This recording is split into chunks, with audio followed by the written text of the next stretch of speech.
Hi guys, welcome back to Xeng Yung. So today we're going to talk about how to buy a watch. These are the 5 factors that I choose to really narrow in what watch that I want to buy. Okay, so let's change perspectives so that we can see on our first factor, which is sizing. Okay guys, so the first criteria in choosing a watch is the size. Okay, so how do you determine the size of your watch? First thing, you got to take your wrist, take a ruler, and to measure the top of your wrist. So it's 0 there, and here it's about 4.5, so it's 45 millimeters. Okay, so that's the top of my wrist. Now what you're gonna do is you find a watch. I'll use my Seiko SKX013 to illustrate this, and you make sure the lug to lug length is within 45 millimeters. You see, 0 and 45, so it's 45 millimeters. So this is a good sizing. And the lug to lug meaning this tip of the lug to this tip of the lug. So that's how you know the sizing, whether it fits your wrist or not. So if it fits, the lug to lug fits, is within the top of your wrist, as you can see right here. There you go, it fits nicely.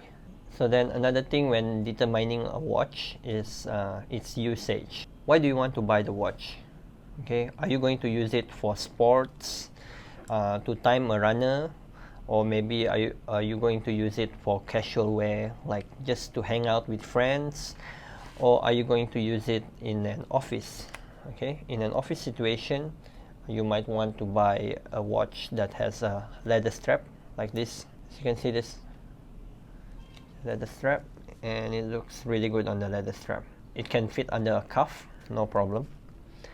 And this is why you buy a watch. You want to ask yourself, where are you going to use it? Are you going to use it to the office? Are you going to use it to hang out, or maybe to run?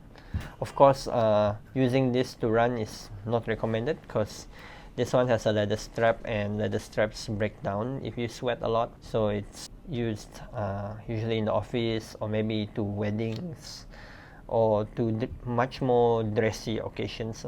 Number 3, we go to complications. Complications are functions other than telling the time. So the usual complications would be the day and the date. Okay, date, which is a function that is other than telling the time. Also, if you can see this diving bezel, this is actually a timer. Okay, you can set it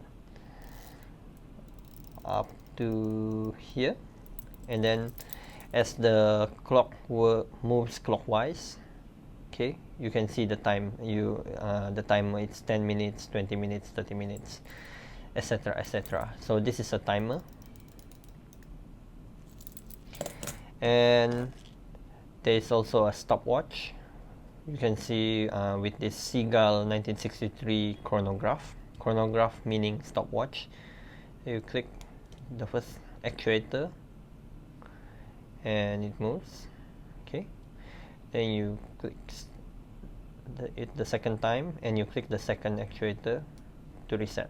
Okay, so this is a stopwatch. Okay, and it looks really good at the back also. Okay, so in choosing a watch, you have to know what complications do you want. So the fourth thing is about budget. Okay, budget is the price you're willing to pay to get the watch that you want. Okay, so I believe that there is a watch on every price points, so you needn't be buying a very expensive watch if you can't afford it. So buy what you can afford. And finally, the fifth thing, which is emotional factor. When you see the watch, right, what does it make you feel? When you buy something that is a want, it's not really a need, right?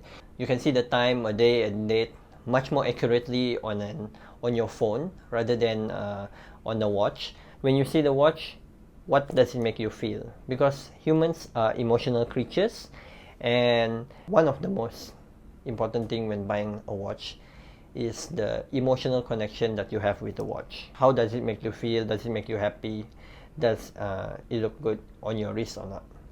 So that's all from me. So hopefully you like this video from XNU, and hopefully you can get the watch that you want.